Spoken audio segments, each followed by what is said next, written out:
it pops something up. Like, I can always cut it. All right, so welcome to the Believers Podcast. We got Tage, aka the Lost Strings. How you doing, brother? Good, man. Good. Glad to be on the Believers Podcast. Oh, yup. So tell me a little bit about yourself. Tell us about your name, first of all. How'd you come up with that? And what do you do? Okay, yeah. So, like, I have a lot of names, bro. Like, Thage is what I go by. People address me in emails. Hey, Thage, what's up? And Mhm. then the Lost Strings is what I have as my social media banner, pretty much. Like Mhm. all throughout social media is at the Lost Strings, and the way I got that name was it's actually like a spiritual endeavor for me because I play an instrument called the dilruba, Uh, and I kind of use before getting onto social media platforms at all. I kind of used it as a meditation tool for myself, right? And I really found a passion for the sound, and I just kept playing. I kept playing all night long, and one of the first times I started playing, um, it was actually Bandi Chhod Divas, mhm. and what a special night for all the Punjabis and Sikhs out there, um, where Guru Har Gobind Pasha pretty much led uh, 52 Raja prisoners out of Gwalior Fort prison, right? He led the way and provided liberation for those prisoners. And that night, I straight up was just holding the dilruba and just crying, right? And like such a deep meditational um, uh, feeling and thought I had. So Mhm. at that point, I just remember like the string in my fingertips Yeah. and just closing my eyes. I felt like I was holding on to the hem of Guru Har Gobind Pasha's robe. Wow. If you know the story of Bichor Divas, like that was the story. There was 52 prisoners, and if the prison guard said, if each prisoner can hold on to your robe, then you can release all of them. Else, all of them are gonna stay, including yourself, right? And so, um, Maharaj like actually made 52 hems on his robe, and everyone like grabbed onto it. So I felt that night when holding on and playing to my strings, I felt like I was holding on to him, right? And it was just like a surreal experience. And I was like, bro, I'm gonna spend my whole life trying to find these strings again, find this moment again, um, and I'll stay the lost strings forever. Wow. Dude, that gave me goosebumps. Not gonna lie, that was pretty good. Like, would you say like that's like your biggest like motivational factor, or were there other factors in play that got you to start playing the Dilruba? I think that was the main motivation. Like I did pick it up for like to get deeper into meditation to like clear my thoughts and stuff like that. Um, but when understanding where this sound comes from, I really found uh, like a drive to spread this message to everyone, like anyone I can, because the sound alone will give you goosebumps, right? The sound alone on a dark night, oh my God, like it's game over. Like you'll get tears, right? There's so much pain in that sound. It's so raw.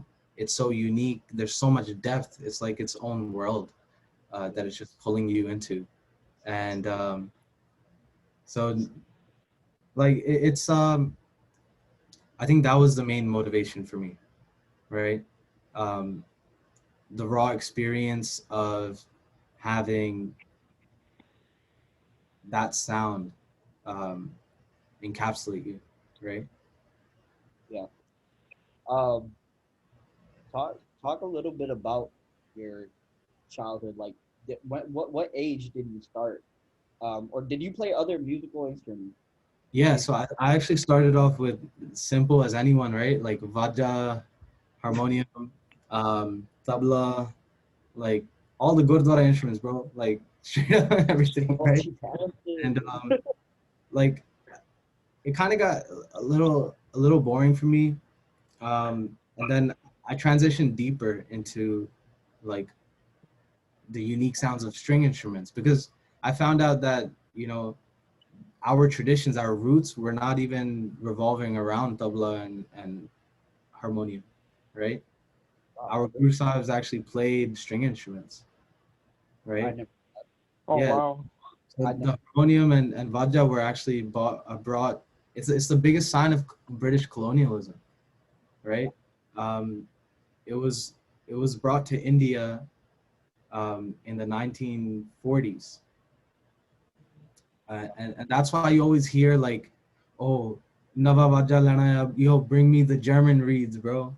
Bring me the Italian reeds, right? Because that's the origin of the Vajra. The Vajra, before it was called harmonium, it was called a pump organ. It was used in churches, right? So okay, that makes sense. Yeah. And like the fact that we still use it in our gurdwaras, like it made kirtan and gurbani like more accessible, but at the same time it distanced us from the actual fact of how our tradition was. Exactly. Right? And kind of like how I told you that story one time when we were on the phone. When I went to England, that was my first time ever hearing the Dilaruba in person, and it was an outer body experience. Like just Yeah. and it was the Gorda had high ceilings, so it echoed the sound even more. Yeah. And it was like I wasn't even there. And I mean, at that time I didn't even know what it was, the instrument itself. And a lot of people don't. A lot of people A lot don't. of people don't. A lot of people don't. Like the main instruments out there that people identify with are sarangi, sitar. Yeah. Um, Actually, despite that, everything else is pretty much undercovers and unknown, right? Mm-hmm. Um, but I would say Dilruba is the juncture of sarangi and sitar. Like it's the perfect mixture of both because when you pluck it, it sounds like sitar, and when it's played, it has the same pain as a sarangi, right? Yeah. So, it's like the best of both worlds, and I wanted to shed some light on that and make it aware to the public that this unique instrument has such a unique sound to it. Yeah. And you do it in a And beautiful. oh sorry, yeah. Can you give a little bit of a background to those who probably don't know what a Dilruba is? Because I have not heard of the Dilruba honestly up until this year myself. So like Okay. just like if you can give a little background, the history of what it is. For sure. So Dilruba is such a special instrument and has an origin in this Sikh religion, right? Um, Mostly because uh, Guru Gobind Singh Pacha, his Sangat created it, handcrafted the Dilruba themselves, right? They actually used to take the Dilruba, hold it like on their backs, and go on horseback and go to war, right? So every time they would set campsites with Guru Gobind Singh Ji Maharaj, they would play the Dilruba and sing hymns and do kirtan and stuff like that, just to increase the morale of the soldiers at the campsite, right? Um, so like prior to that too, it's Dilruba is derived from another instrument called a taus. Um, Taus is a Persian word that means peacock, and rightfully so because it's designed like a peacock. If you see the um, wooden carvings of the body of the taus, is very large, like and then it has a beak at the front, and it has carved wings on the side of the body. Mhm. Then at the back, they usually like adorn it with peacock feathers, Oh right? wow. So like I think there was some posts on my Instagram too, like I described how exactly you can play and it sounds exactly like a peacock, right? There was that's another story too. Like I was in Bay Area September of 2019, and I went to Garin National Forest, Garin National Park, right? Uh, and was hiking, and I hear like a whole family of peacocks in the forest, bro. And they're just like, the sound they make is incredible. It's so high pitched and it echoes, right? Very sweet sound, but it echoes and it's like very melodic. Um, and then I went back home where I was staying that night, and I was like, let me try mimicking this, because obviously it's derived from a taus, a dilruba is derived from a taus. It should be able to play the same sound.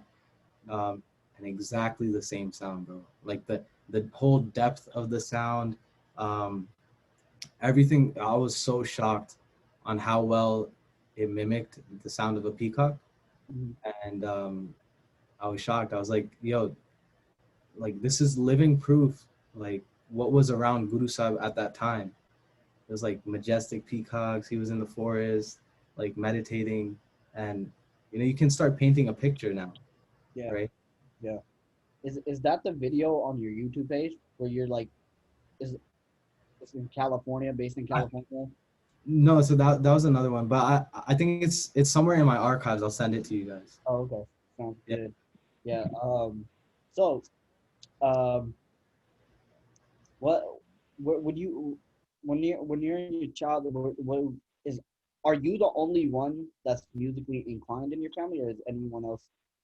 Uh, Um, so me and my brother, I have an elder brother, oh, 3.5 years older than me. Um, and we pretty much started out together. Like he's my best friend, he's my guy, right? yeah. And I was always into melodies, so I was on vajja, he was always into percussion, so tabla, dol, dolki, everything, right? So he took over percussion. He like does weddings and stuff like that, gigs all the time. And Mhm. then I took over melodically, and I'm like helping people in studios and doing compositions for people and stuff like that.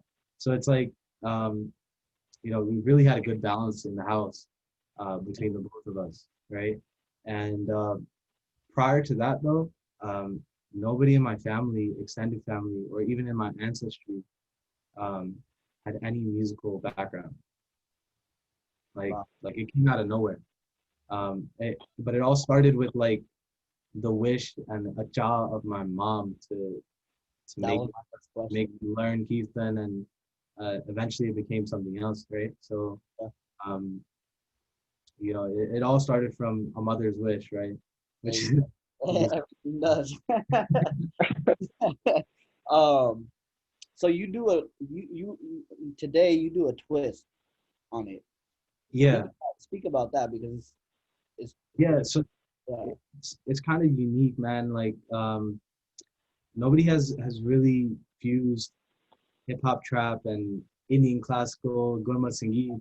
Like it's such a far stretch, like for people to come to, and getting there was a lot of barriers, like mental barriers, that I have to convince people to break along the way, right? Because when you hear such a beautiful instrument like the dilruba, you automatically go into your spiritual states and meditational states.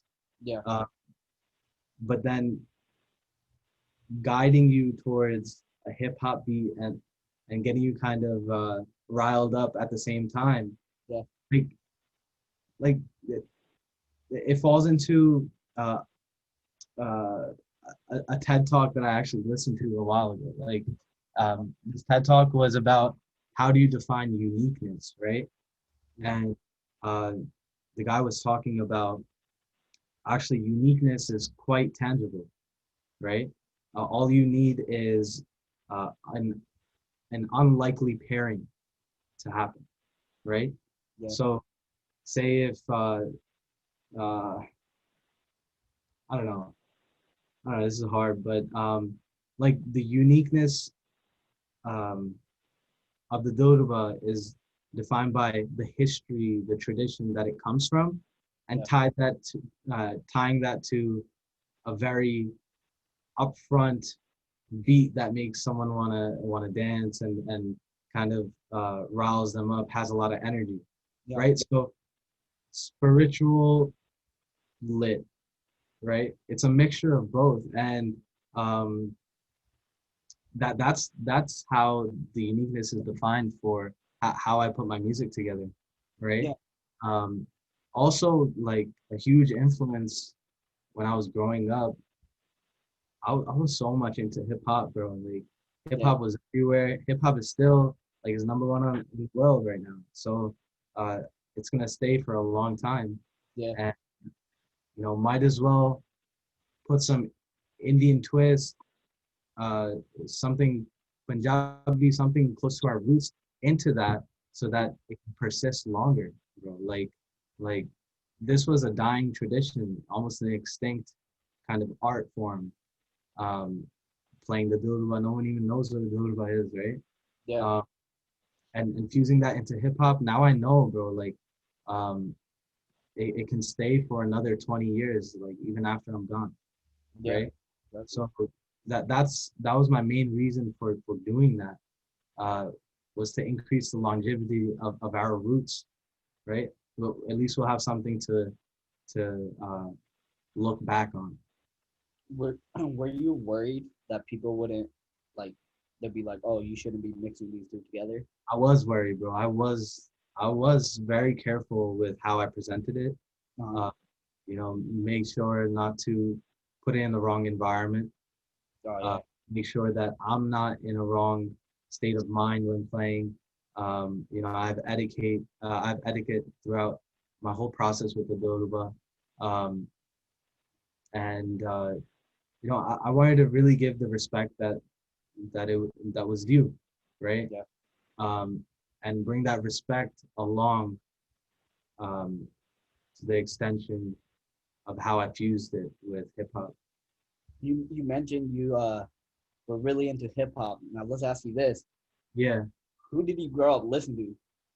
Like, Oh who man. was So your favorites and like, stuff? I'm still a young one, right? So like, uh, Uh, I, I think when I really got interested in hip hop, um, it was during the time when rock and hip hop kind of was merging.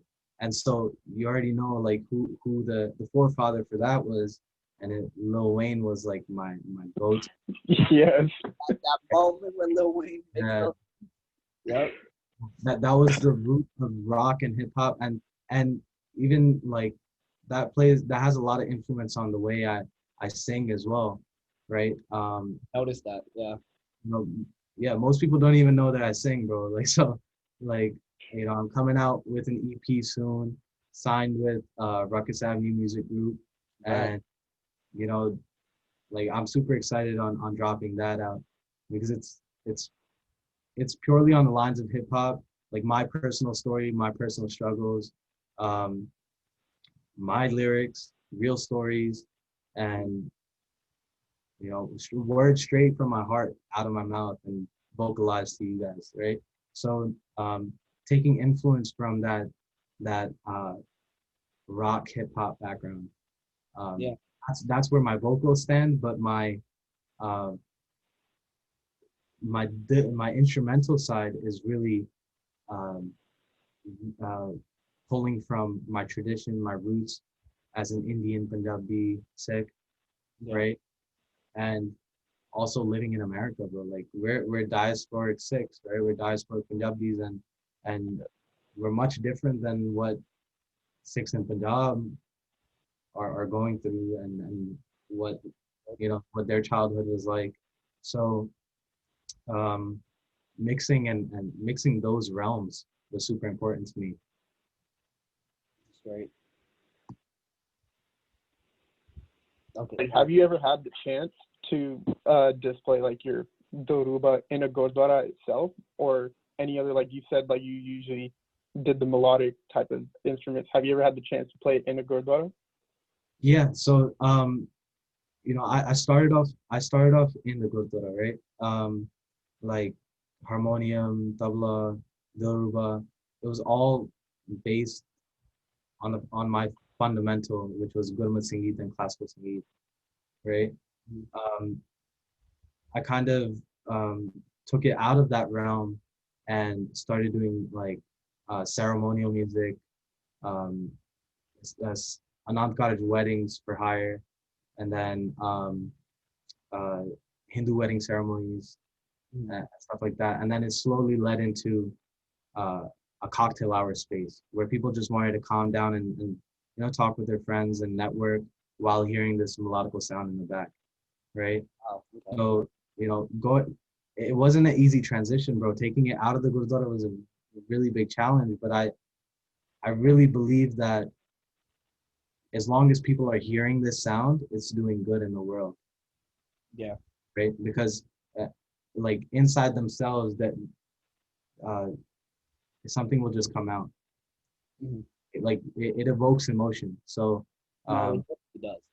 yeah, and just hearing the sound will bring like a good thought to their mind, or something will happen automatically. Guru Sahib made the instrument at the end of the day, right? So there's some magic in it. No, definitely. Did you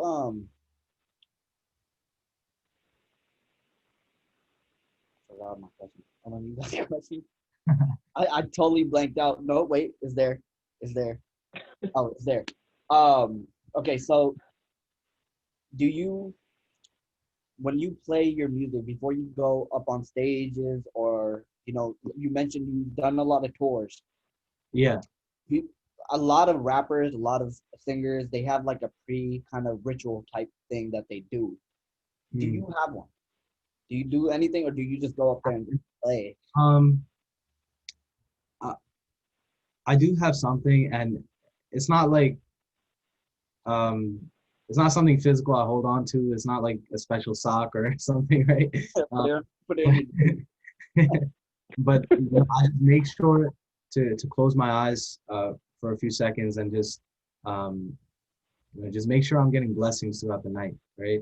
Because anything can happen. You can be put into a wrong environment at any time, and you know I just want to be safe as possible while representing the instrument in a new environment. So I always make sure to close my eyes and be sure that I'm representing it properly. Yeah, you mentioned struggles. Yeah. So what are some struggles that you face in this journey of yours and trying to just even till today and your past? What's the difference between the two? All that stuff, man. What type of Yeah. struggles did you go through? For sure. Like I think so. I started playing the instrument, man, when I was like 12 years old. Mhm. It's been a little over 10 years now, and the struggles, like I didn't know what a struggle was at 12, right? Oh, Like I had no idea. Yeah, no, it did. Right? there's a lot of things I didn't know. Yeah. What Like the struggle was like stepping on a Lego at that point, right?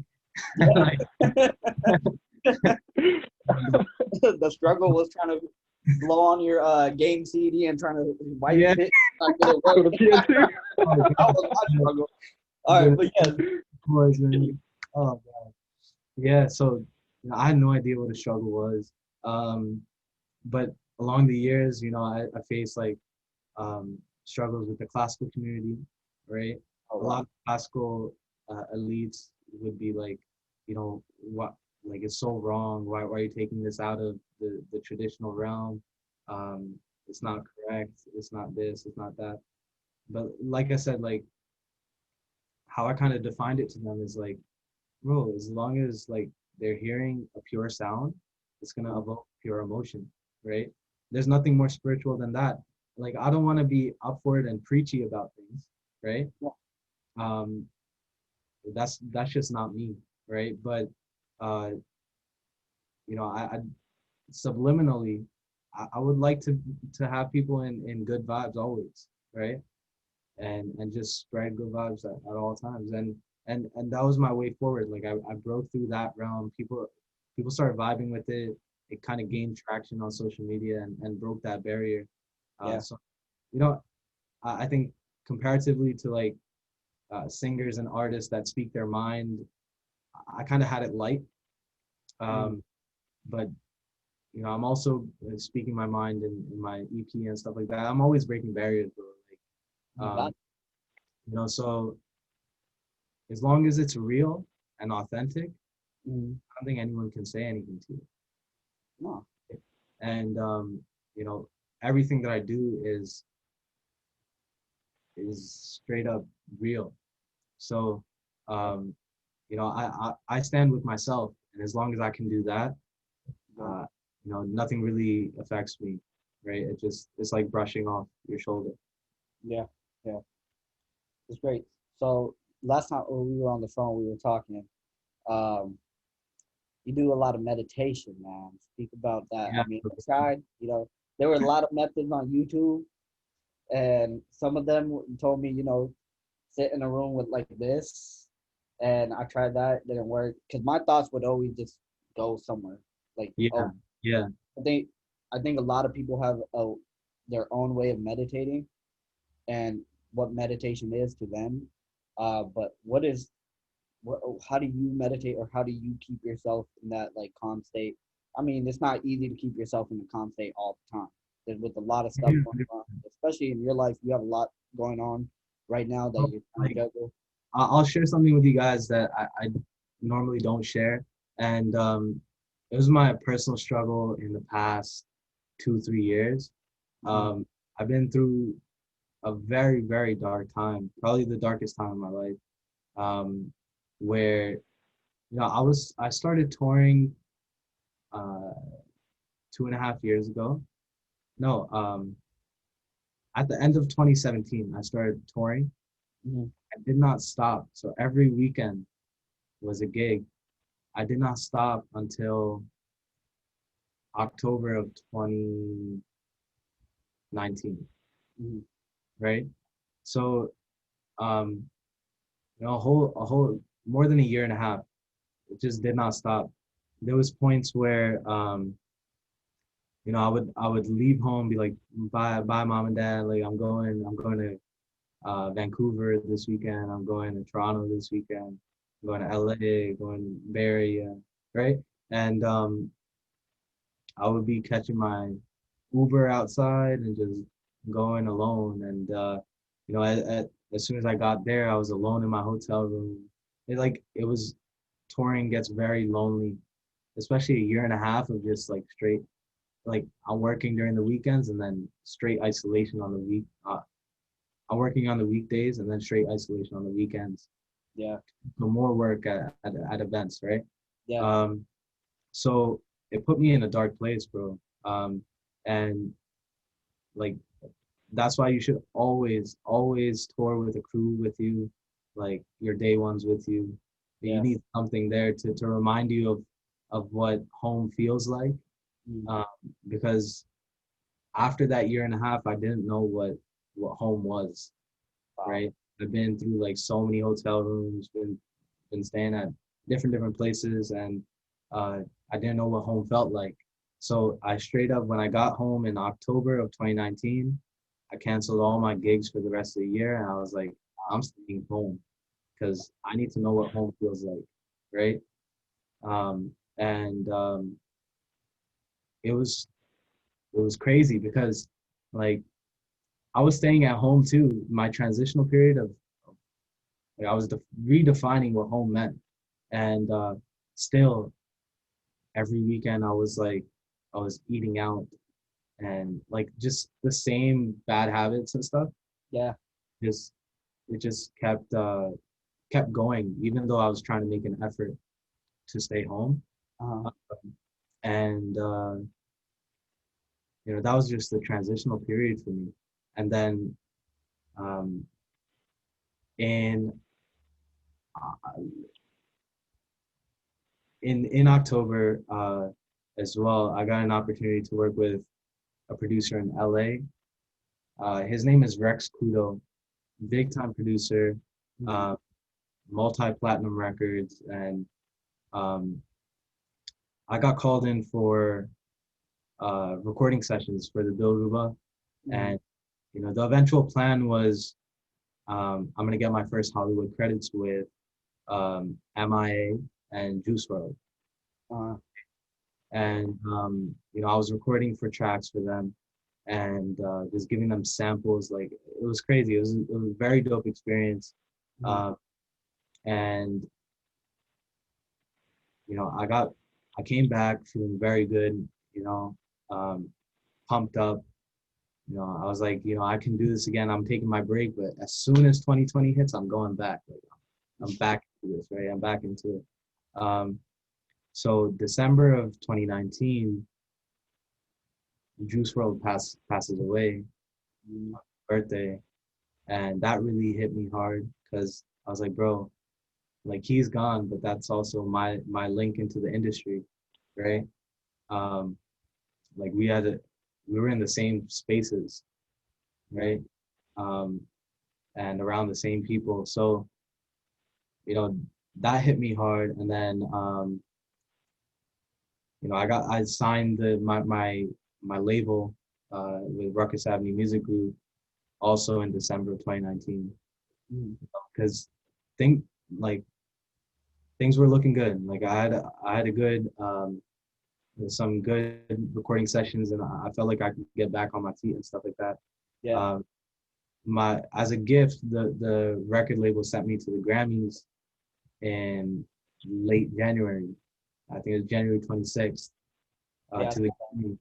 So I was so excited, man. I was so excited again. Like I was so prepped. I was like, this is it, right? Like 2020 is start with a bang, right? And as soon as I get to LA, I wear my Grammy outfit, everything set to go, and I get out of uh, my cab for the red carpet, and I get a phone call from my manager. He's like, "Yo," he's like, "I'm gonna meet you there, but I just need some time. Something urgent came up," and he's like crying on the phone, bro. Like I've never seen my manager's a grown ass man, right? Yeah. And he's like tearing up on the phone. I'm like, all right, like this is like the biggest arguably like the biggest day of my life. Yeah. Right. And my manager's not there.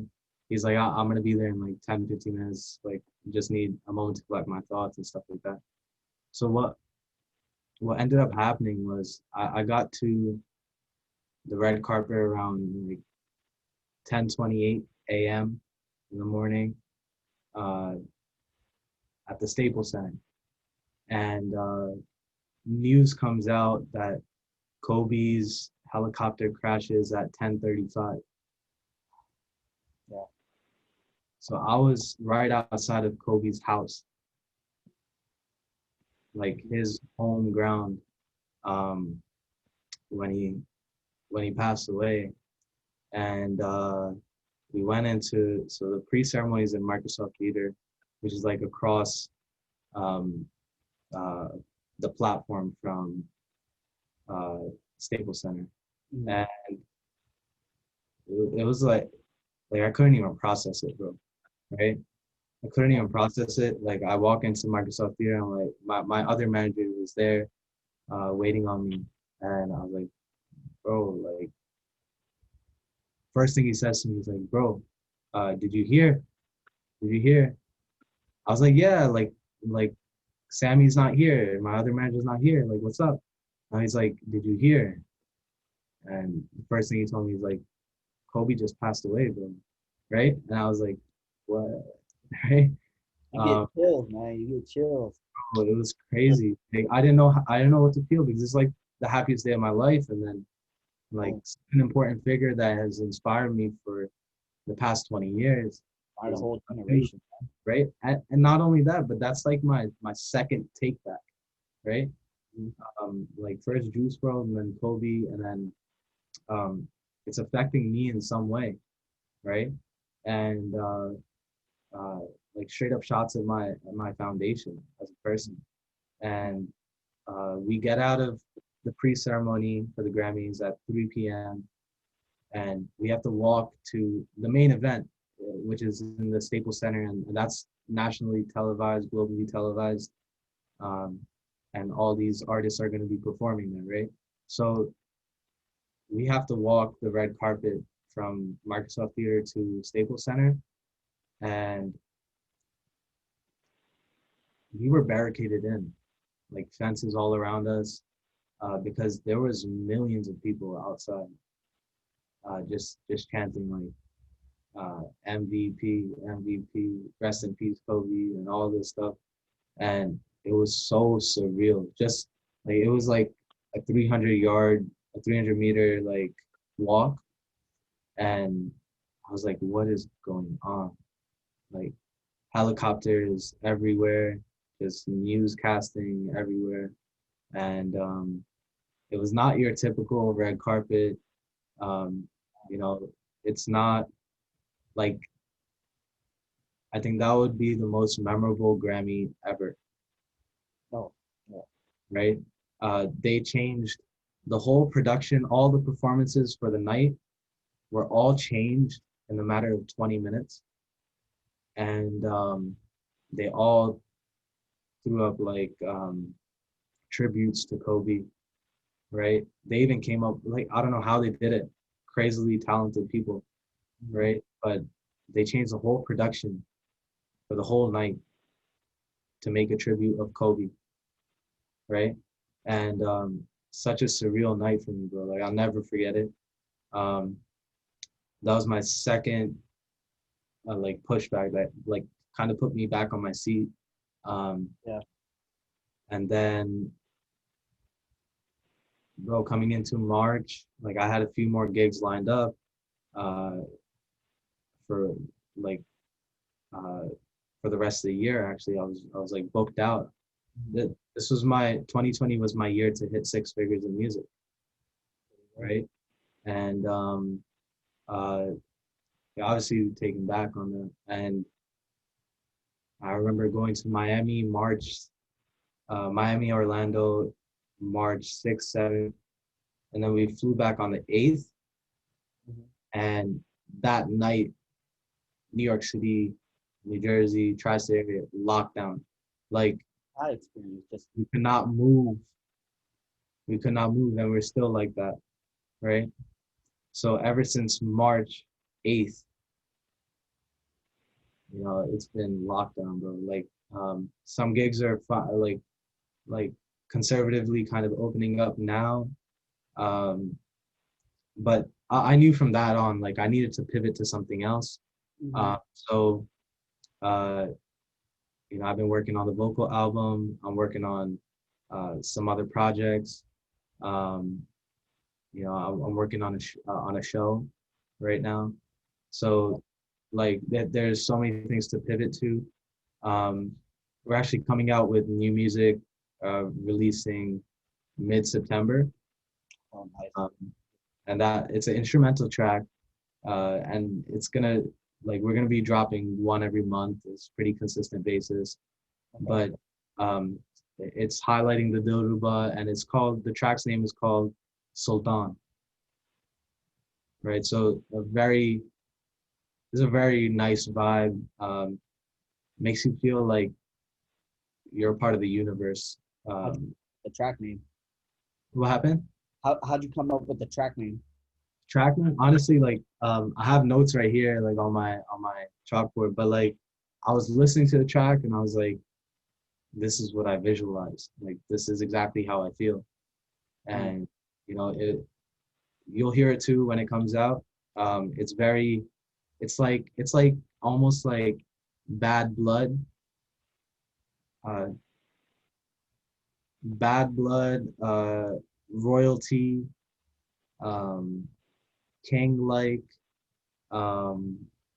Red Velvet. Like these are words that come in my mind when I listen to the track, Wow. and you'll feel it. Like it's and it has like a Middle Eastern touch to it. So that's why pulling from a Middle Eastern word like Sultan, and then Sultan also means king, and it also has like dark undertones to it. So that's why I chose the name of the track to be Sultan, coming out mid-September. And then yeah, bro, a few more projects. I'm building my empire again, and I just signed a producer as well, young guy from Toronto. His name is Beats by Convert, and we just signed him on. Talented, man. So much talent. He's talented. I spoke to him a bit too. He's really Yeah. talented. a well-spoken kid, man. Well spoken, very humble, and super and super talented, bro. Like Mhm. it's insane. Um, and we have so many projects lined up. 2021 is gonna be amazing for us. That's great. That's great, man. Yeah. To kind of put it in a lighter sense, man, it's been pretty heavy for a long time. Yeah. But Bro, hey, and congrats with like pushing through. I mean, 2020, I don't think it's been easy for any of us, man. yeah, Yeah, definitely not. But so to get to a lighter mood, man, like let's talk about more of you as a person, man. Like, how would you describe your character, your personality, brother? bro. I would He's say, like, yo, I'm very loud when I need to be, bro. Like I have fun. we're like, Huh? I was like, you and me, we gonna get along then, man. We good. Yeah, for sure. Like I would say I'm super vibrant. You know, the people around me always happy. So, I love that. I feed off that energy too. And I like to have fun. Uh what else? I ball up occasionally. Oh, Like, that's it. Word. and yeah, Well, sure, we gotta all hoop together then. for sure, bro. I just had like Hey, 3-hour hoop over session Zoom. today. Listen, I just passed the ball to and he's very tall. You know, I'm on the spectrum. No, Hey, I'm we'll super we'll smart. hoop over Zoom. What happened? Say less. I was like, we'll hoop over Zoom. We'll just Yeah, have our cameras on. We'll just all play, right? over. Done. Done. Yeah, How would you say your hooping skills are, man? Where's your hooping skills at? I hoop too. I'm pretty sure, bro. And like, here's the thing though. If I'm locked into a goal, bro, I die for that. You know what I mean? So Okay. like I play the ground game, and I'm your John Stockton pretty much. Oh, Yeah. Shit. All right, good. I need that. Hey, Suki has a hard time passing the ball sometimes, if we're being real. Kobe. Look, this guy will dribble the ball, pull it from like 9 yards behind the three. Hey, but I do make it. So remember that one game? I made it like 3, 4, 5 I'm not times. gonna lie, he pulled it like five times in a row. Real question: Reggie Miller or Curry? Three, easily. There's no doubt. Yeah. Oh no, If no, we're I talking gotta about physicality, throw another name in there, bro. Reggie Miller, Ray Allen, or Stephen Curry? Ooh.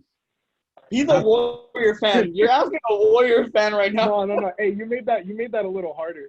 All right, so I'll give Reggie Miller the physicality aspect, but then again, you gotta remember, young Ray Allen was a beast. That man dunked on anyone and everything. The thing is, Steph Curry's a pure shooter, and the other two had a different game to it. They could shoot, and they had another aspect to their game. Steph's a pure shooter. I think overall, Ray Allen had it. Like he had the physicality aspect, and he was like locked and loaded on 3-point line. Dude, that's like at his age, saving LeBron's ass at that age was pretty big. He said saving LeBron's ass. He did. I would give it to Curry. Curry got range, bro. I've never seen range. Oh, like yeah. that. You got range like me, man. Come on, man. On my name. Hey, let's see Suki driving the paint. Let's see Suki driving the paint. Hey, listen, I stopped. You know this. So I stopped driving into the paint when I tore my ACL meniscus, man. Ever since then, I've been scared to drive into the paint. He went too far. That's why. Yeah. What's your hobbies, bro? Forget about talking about basketball. He's gonna roast on me. I'm just gonna roast on me. What's your hobbies, bro? What do you do on leisure time? You probably don't have that relaxing time since you're always. Honestly, it's honestly upside down for me because my leisure time is making music. That's my leisure time. 24/7. I like that. And so I'm an entrepreneur every day of my life, and I work as a data analyst. Super boring job, but like I do audit right now, so don't worry about boring job. I'm doing accounting. It's fine, dude. we're all in the same boat, bro. So like, Yeah.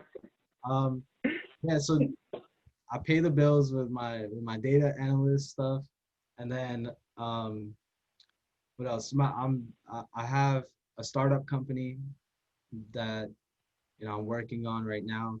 Um, should be activated by the end of this year, Perfect. uh, and then also I have all of my media deals and stuff, music stuff going on, and that's just like icing on the cake because like I'm passionate about it, and it's like my number one hobby, right? So after work, I sign off work, and I get to do like an hour or two of music every day, Uh-huh.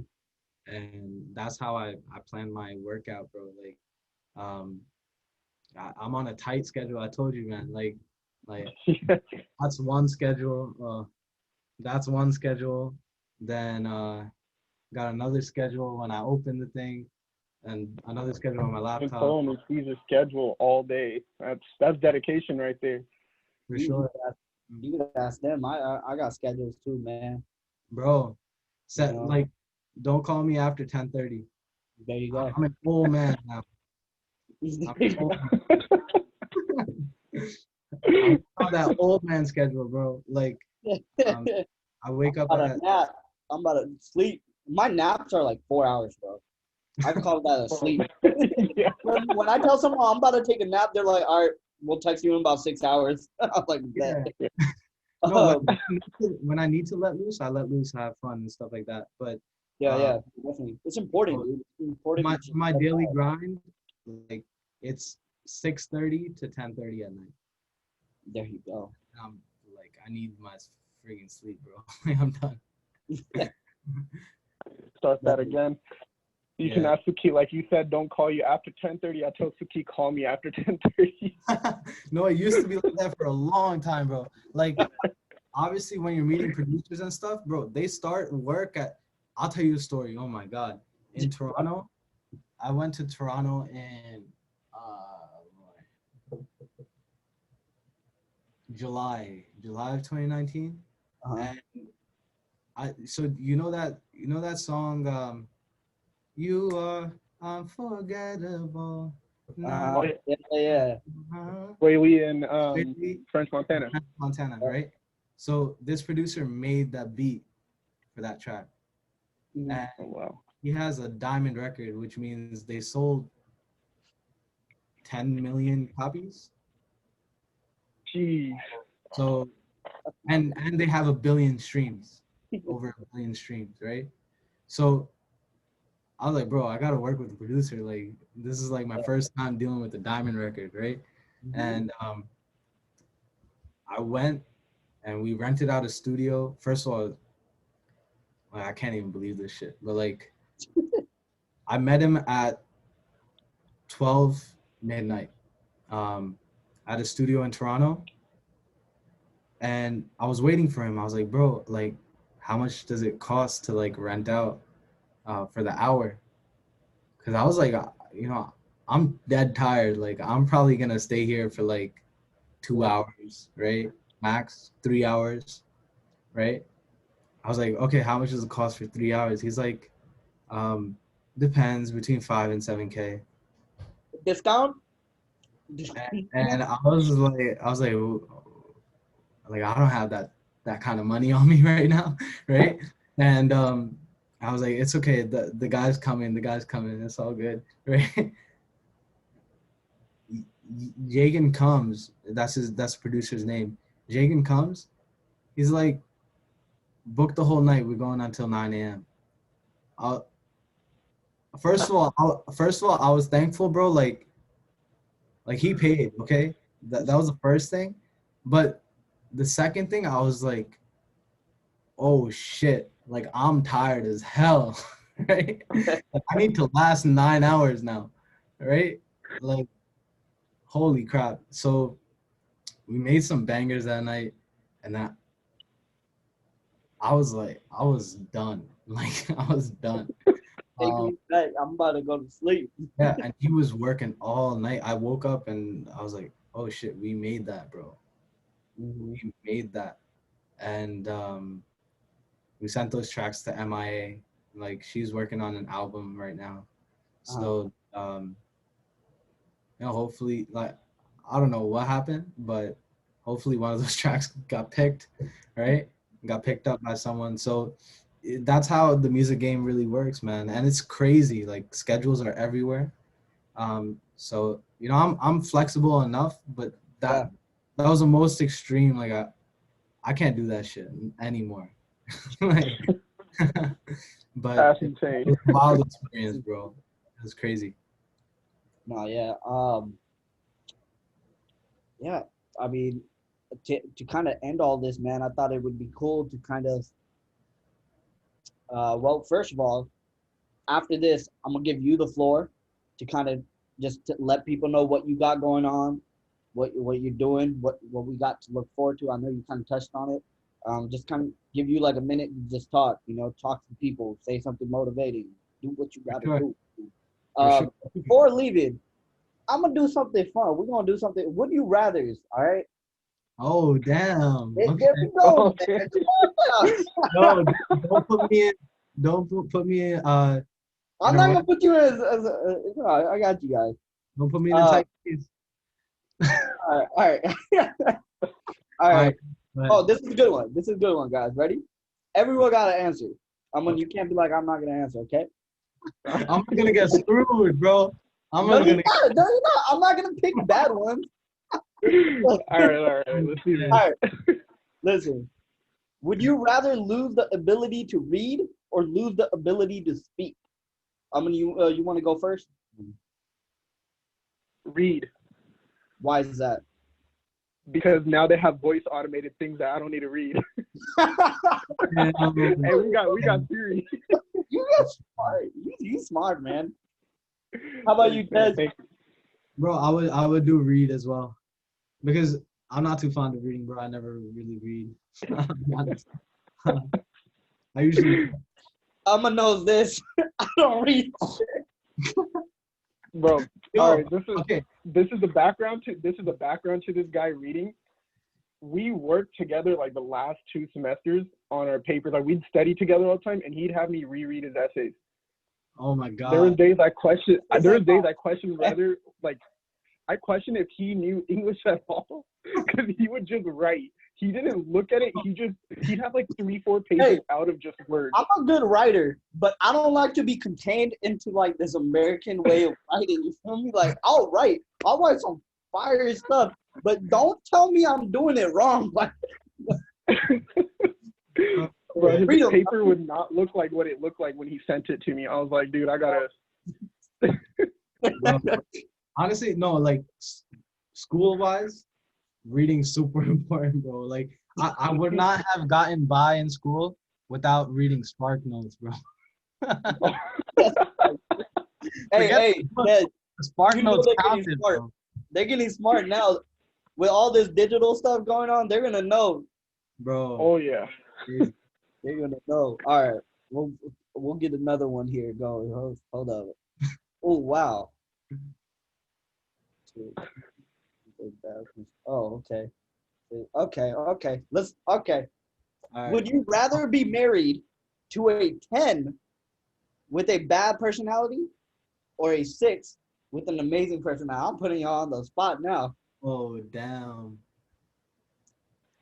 All right, well, I'm a cocky person. He knows this. I would say a 10 with the bad personality, because my personality is so radiant. She would just, she'll probably pick up on it. She'll try to, like, you vibe with somebody. That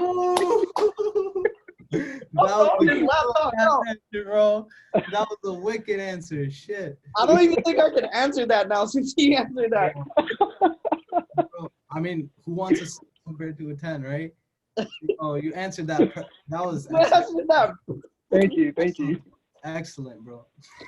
Thank you. I'm gonna just say, hey, what he said. Hey, Ted, listen to what he said. I'll double quote that. All right. The last one, and I'm gonna make it a good one. All right. All right. Google Baba helping me. Okay. Ooh, okay. Ooh, this is a good one. I feel like this one will get very, very, very deep. Okay. Would you rather go back to age 5 with everything you know now, or know now everything your future self will learn? Oh, You want me to reread that? No. Okay. You got it. Would you rather go back to age 5 with everything you know now, or know now everything your future self will learn? Damn. that's a good one. Okay, That's first actually- of all, I'm gonna let y'all know at age 5, I probably wouldn't even comprehend what I fucking know now. Like, I was like, like, Mm, I think age 5 is so Actually, different, but I would actually go back to age 5 because the current me right now knows all the stocks that went crazy, Bitcoin went crazy. I'm gonna be rich by the time like my current age right now. I'm gonna be freaking stupid loaded. Yeah, bro. Yeah, okay. How about you, Ted? bro. This is actually a difficult question. This is like an interview Yeah, question, right. It really is. bro. Damn. I actually, you know what it is? I'm who I am because of my childhood and because how I was raised. Mm-hmm. I'd rather know everything about my future now so that I can set myself up for success rather than going back and regretting what I already lived through. Now I feel stupid. Actually, I knew I knew Tej was gonna say something like that. All right, I changed my answer. I'm gonna do what Suki You did. can't I'm gonna say what he said. Yeah. What? I'm gonna take his answer. Yeah, I That won was too good of an answer. What's the score? 2-1? Bro, I don't even know if I got a score, bro. I don't even know if I got a point, bro. I don't even know if you were going for points. No, I give Ahmed the one, bro. The 10 with the bad Hey, end. that was perfect. Just Hey, man. that was good. That was good, but this answer made so much more sense. This was like a legitimate life-to-life question. This was very good. So, I would take this answer too. I make people cry in their sleep, bro. That's it. Yeah, hey, after they're done watching this, they're in bed thinking just like, man. Yo, damn, what did I just watch, bro? Exactly. This is the BLVRS Podcast, baby. I think I would go. I think I would want to know what my future self will learn. Like just like you, I'm gonna know this too. I don't regret anything that I've gone through in life, except for one thing only in my life. And that's way personal. But than that, I do not regret anything in my life. It made me who I am today, and it made me create Believers as a platform to other people onto the Believers who believed in themselves became something. We would not be here without knowing who we are right Exactly. That is true. Damn, you guys just made me feel even stupider than before now. All the struggles, all the shit, that's all like blessings in disguise. We don't see it as blessings when it happens, but later on in life, you kind of look back and you're like, you know what? It made me the stronger person that I am today. Yo, so I have a question for you, bro. Like, What's up? so I see the background on the screen, right? Yeah. And yo, I like how the cosmos is in Believers and stuff like that. You got like a bunch of stars and kind of like the Milky Way in there, right? Uh-huh. So like when you drop in merch, bro, like I would buy that. Oh, we're actually in major talks. I'm hoping to do it by the starting of next year. We're kind of working on a few things, but I can promise you this much. One thing with me, quality is over everything. I'm not looking to make profit off of this. Like my goal with Believers has always been education. That's my end goal. I just started this podcast because I wanted to just start and get my name out there. You know, growing up with me, I was kicked out of my high school, sent to continuation school. They sent me. I mean, me even graduating this year with a degree was a huge success for me because I never thought I would. Sure, bro. Like, I mean, reading was hard for me. Everything was hard for me. But that's why, but back then I didn't have no one to look up to. I didn't have good mentors. And that's kind of what I want to do with this thing, with the profit that I make from this, kind of go back to my old school, my continuation school, and help kids over there because people who get kicked out of high school, they believe that they're not good enough to go to the next level because, okay, we already got kicked out. We're the side, we got kicked to the curb. Yeah. And so it would go into like creating like a mentor program for them and that's And where my it goes a stuff long goes. way. It goes a long What's way. And up? I would kindly ask like all the viewers, whoever's watching along, um, like donate whatever you can, right? Donate whatever you Yeah, can yeah, to the cause. Like that's amazing, bro. Like is your personal experiences tied to that, yeah, and you know exactly the struggles that those kids are facing day in day yeah. out. It's probably even harder in quarantine for them, because Oh who yeah, knows how their household situation is, right? Like we definitely. have no idea, and education is super important, bro. That's the major thing. You know, I went to schools with kids that were very very smart. They Yeah, were they were intelligent kids, but yeah, they were raised in an environment that wasn't good, and that too they didn't like with us like most kids that we don't want to go to, you know, people of authority like type figures and go ask them for help. So most bro. people in high school they didn't even know anything about like financial help and all that stuff because they wouldn't go and ask. Now imagine if you have someone that literally came from your school Mm, and understands the full struggle and the how you felt. Because one thing is everyone at that school was different, but we had one common goal. We all fucked up. yeah. We all fucked up. And so, bro, huge pat on your shoulder for that.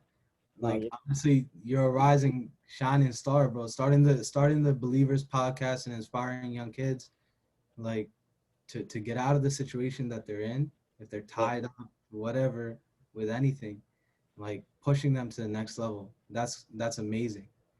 yeah, And yeah, bro, also I'm gonna be there along your journey, trying to help you any way I can. appreciate And it. uh, Thank you. Thank you. it's amazing. Thank you. I'm so honored to be on the podcast, myself, and you guys are incredible people.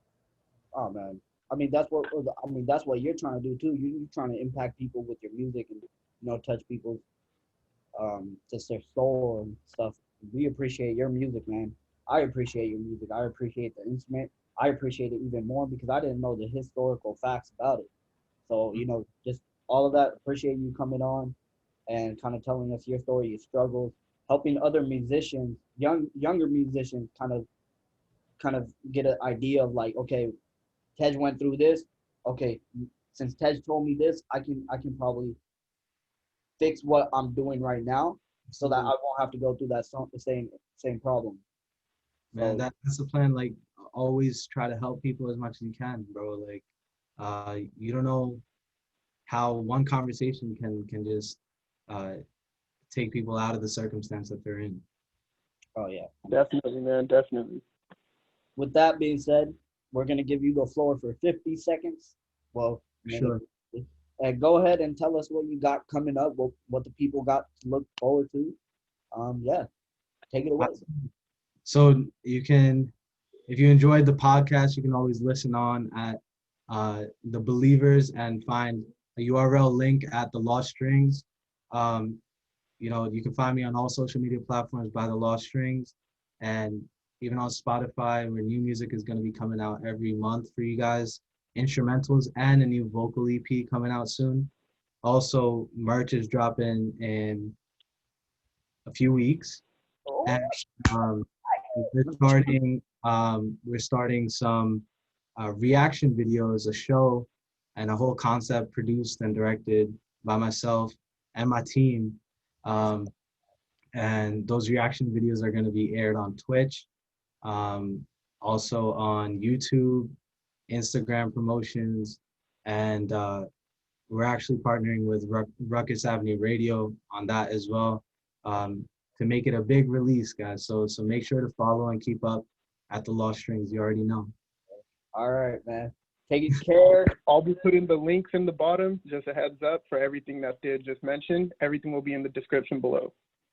Awesome. Awesome. All Thank right, you, guys. Tej, have a good one, brother. All right, brother. Take care. Thank you. Yep. Later, man. Take Are care. you